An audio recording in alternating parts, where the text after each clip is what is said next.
In the shadowy intersection where cutting-edge science meets ancient spirituality lies the provocative question of cryonics. Does the practice of preserving the human body at near-freezing temperatures after death, with hopes of future revival, ensnare the soul in a liminal prison, or is it merely an ambitious technological gambit that science fiction has dramatized beyond reason?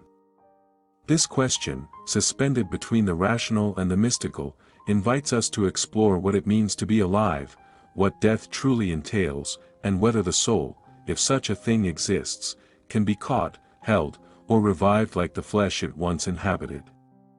Cryonics, with its cold embrace, challenges the boundary that divides life from death. And in doing so, stirs profound fears and hopes about identity, immortality, and the essence of being. At its core, cryonics is a practical endeavor born from the scientific worldview, rooted in the belief that death is not an irreversible event but a process that can be halted and reversed once future medical technologies advance enough to repair and revive the damaged body and brain. Advocates argue that by freezing the body soon after clinical death, they preserve the physical structure of the brain, which they believe contains the memory and personality, essentially the substrate of what makes a person unique. The hope is that someday, perhaps centuries hence, a future civilization will have the means to revive these preserved bodies, cure the diseases or traumas that caused death, and restore the individual to life. On paper, this seems an extraordinary promise, a bridge spanning the gulf between mortal finitude and future technological salvation, yet beyond the precise mechanisms of preservation and potential revival lies a less tangible, but infinitely more profound question: what of the soul? In countless spiritual traditions, the soul is not merely a byproduct of brain activity or a sum of memories and neural patterns, but an immaterial essence that transcends the physical body. It is this essence that animates life, that carries consciousness, identity, and perhaps even a divine spark. To many religious and philosophical thinkers, the moment of death is not the cessation of existence but the soul's liberation from the mortal coil, its transition to realms beyond human comprehension.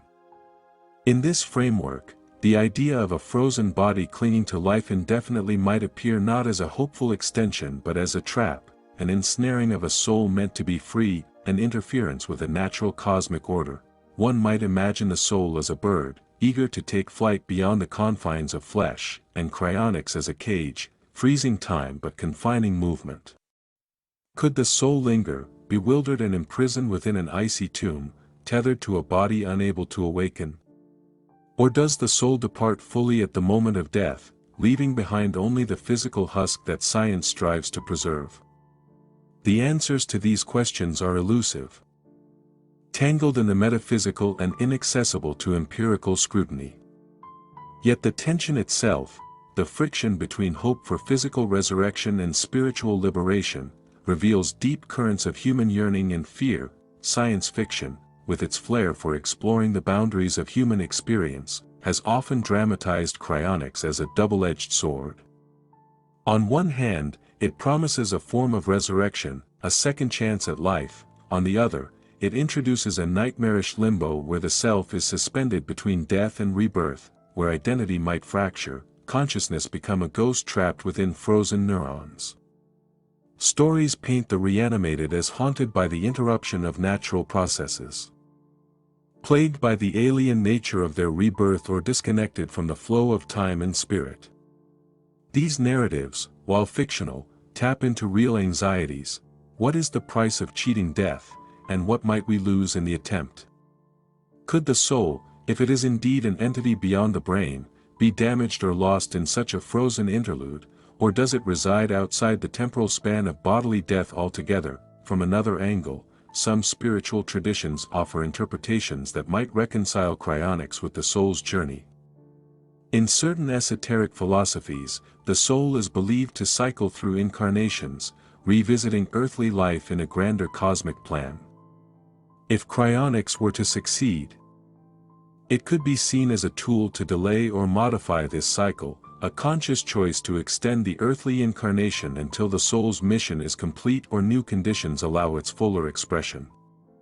The soul, in this view, is not trapped but choosing a peculiar form of stasis, a waiting that transcends ordinary human experience. Yet this too raises questions about free will, the meaning of death, and whether such interference aligns with the natural rhythm of existence or disrupts it. The scientific community remains divided, not only on the feasibility of cryonics but on the philosophical implications it entails. Critics argue that death is more than the cessation of measurable biological function.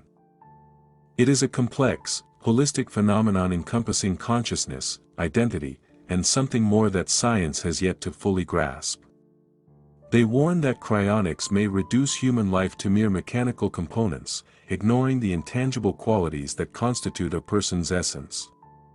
Proponents counter that science must remain open to possibilities and that cryonics, despite its current experimental status, represents an extension of medicine's age-old mission to preserve and prolong life. Ultimately, the question of whether cryonics traps the soul or offers a bridge to future life touches on mysteries that have fascinated humanity for millennia.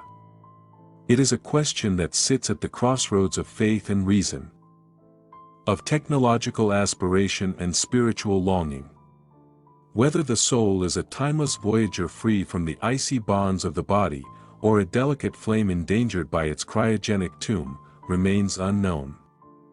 What is certain is that cryonics forces us to confront the enigma of death not as an end but as a frontier, a place where science and spirit meet in uneasy dialogue, challenging us to reconsider what it means to live, to die, and perhaps, to be reborn.